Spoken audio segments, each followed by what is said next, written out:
Welcome back to Crystal Clear. I'm AwestruckVox, and yesterday was the 5th anniversary for Steven Universe. That's right, this wonderful, wonderful show is now half a decade years old. Half a decade! And within that half a decade, we've gotten over 150 episodes worth of content. It has evolved so much. I think we all remember the old annoying ads. It put so many people off of the show, including me, but I still gave it a chance. However, whenever it was on TV, it never hooked me, simply because, and I've talked about this before, I believe on podcasts or streams, I know I've talked about it somewhere, but when the show first started, Cartoon Network had a raging boner for just airing Cat Fingers, Cheeseburger Backpack, and Frybo. And I put that in order of what episodes I would see the most. Every time I turn on my TV, it would be that dumb little stuffed animal Steven put on the Sea Spire, or Steven's horrific cat transformation, or Frybo bodying the entire population of Beach City. Like, man, I wasn't even annoyed, I was just scared at this point. What message were they trying to send, kids? Also, Steven's earlier season 1 voice just wasn't the move. If you didn't know he was voiced by a 14-year-old at the time, you would have assumed it was a grown adult, man or woman, just trying to imitate the stereotypical fat kid voice. Like, oh my god, when you listen to just season 1, and then any episode in seasons 3, 4, and 5, it's such a difference. I mean, season 2 as well, but Zach got his stride by season 3. And if you told me in 2013 that this show would have this epic ongoing story, that this show would go into space, I wouldn't believe you. But we've done it. We've gotten a large cast of characters. We have broken boundaries, truly pushing the envelope of what's children's entertainment, and normalizing things that should be in children's entertainment. Normalizing varying sexualities, letting their audience know that this is normal and there's nothing wrong with you for it. Every uphill battle portrayed in Steven Universe has a dose of reality to it. Grieving, mental illness, feeling discontent with who you are. Steven Universe is not the only cartoon to tackle these subjects with nuance, but I'll be damned if it's not one of the best. What blows my mind even more is that the show is nowhere near finished. Trust me, there's a lot more Steven headed our way. The story will absolutely continue.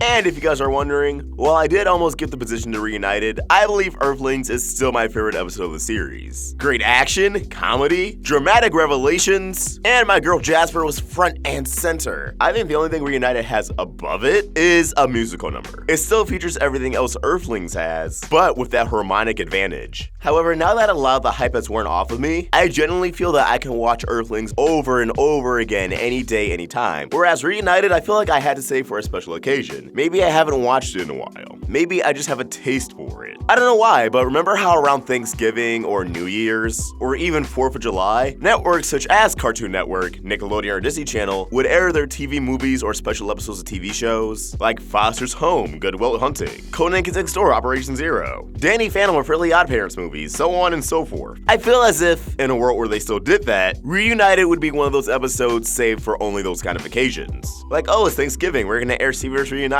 in the middle of this marathon of all of our great special episodes of shows. Or maybe I'm not making any sense, but the point stands. I personally just have Earthlings as my favorite episode, even if I do feel as if Reunited is a better one. Reunited is debatably the best episode thus far. I just have a bias. And I wonder what people will be calling the best episode a year from now, or 2 years from now, 3 years from now, whenever this show wraps up. Which I do believe we have at least 2 or 3 years before that happens. But as always, these are just my thoughts, and I want to hear yours. What is your fondest memory of Steven Universe? Let us know in the comments below, or tweet your thoughts to me at AwestruckVox or at Roundtable Vids. We're also on Instagram. If you want up with the Roundtable Girls, support us on Patreon. Get access to exclusive perks, and your name can be featured at the end of the video. Link in the description. If you enjoyed this video, please throw it a like, share, and if you're new here, subscribe. Hit that bell for notifications to stay in the loop with all things Steven. Thank you for watching, and I hope you have an awesome day. AwestruckVox, out.